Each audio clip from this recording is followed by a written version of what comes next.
Kita akan coba teman-teman sekalian menyebutkan tentang hadis Nabi SAW. Dan ini kita masuk ke poin sebenarnya bahayanya ujub.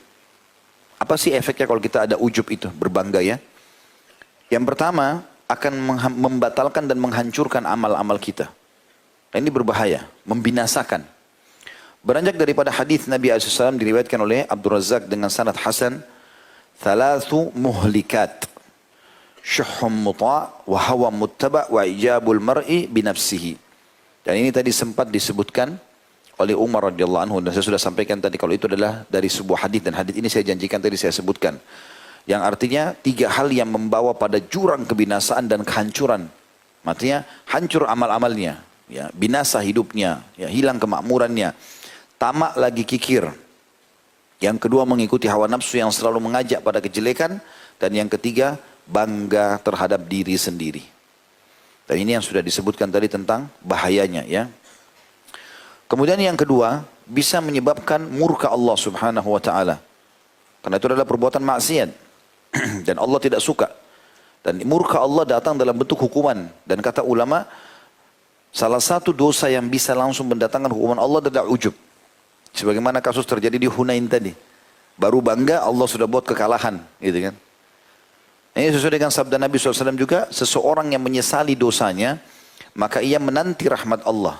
Kalau orang berdosa lalu dia menyesal, dia minta tobat kepada Allah, ini berarti sedang menunggu rahmatnya Allah. Dan tinggal tunggu beberapa saat saja, Allah akan berikan ketentraman jiwa, Allah akan maafkan dosanya, Allah akan berikan ketenangan. Sedangkan seseorang yang merasa ujub, maka ia menanti murka Allah. Kapan sudah ada bangga dalam diri, berarti tinggal tunggu murkanya Allah, sebagaimana orang kalau taubat menunggu rahmatnya Allah. Dan ini hadis diriwayatkan oleh Al-Baihaqi. Yang ketiga, dia bisa terjerumus dalam sikap takabur, karena tadi jembatan ke sombong ya. Dan juga gurur, menganggap remeh orang lain, banyak pintu-pintunya yang dia bisa masuk.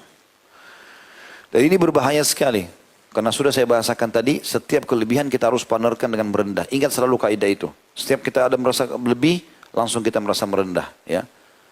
Aisyah tadi demi untuk menjaga itu radhiyallahu anha, beliau langsung membuka bajunya dan langsung dikasih ke orang, disedekahkan. Ya. Begitu juga tadi kita sudah sebutkan nasihat Abu Darda, nasihat Ali bin Abi Thalib ridwanullahi alaihim yang luar biasa.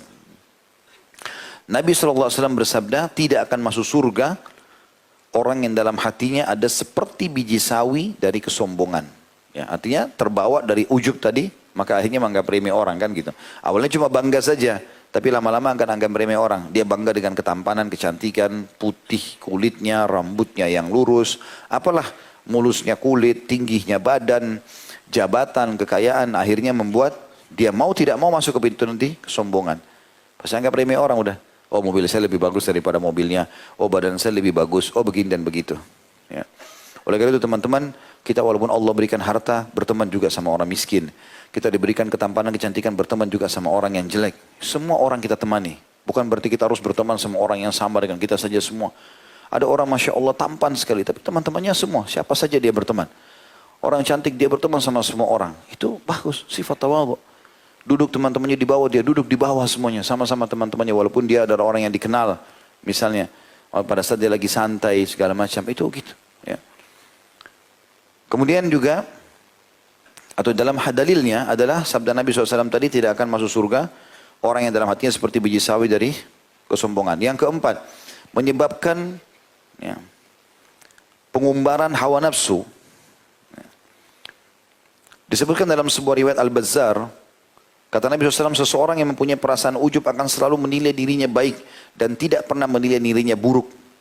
Jadi akhirnya dia seperti merasa diri orang lain salah semua dan dia yang benar. Ada biasa begitu orangnya. Pokoknya bagi dia semua orang salah, dia benar sendiri. Kita jelaskan apapun tidak ada yang masuk kepada dia, karena dasarnya gururnya itu ada. Merasa diri lebih hebat dari orang lain. Sehingga kalau diberikan masukan itu tidak pernah terima. Kalau orang yang betul teman-teman dan ilmu itu berbekas pada diri dia, diberikan masukan dia terima. Oh iya, terima kasih. Gitu kan. Ada suatu salah dia perbaiki, iya. Gitu kan. Ada kelebihan yang dia pakai, kalau orang puji pun, maka dia biasa saja. Dia tidak langsung menjadikan itu sebagai sebuah kebanggaan khusus. Gitu ya. Dan kata Nabi SAW, seseorang yang mempunyai perasaan ujub akan selalu menilai dirinya baik dan tidak pernah menilai dirinya buruk dan serba kekurangan, sehingga ia selalu mengumbar keinginan hawa nafsunya dan tidak merasa kalau dirinya berbuat dosa.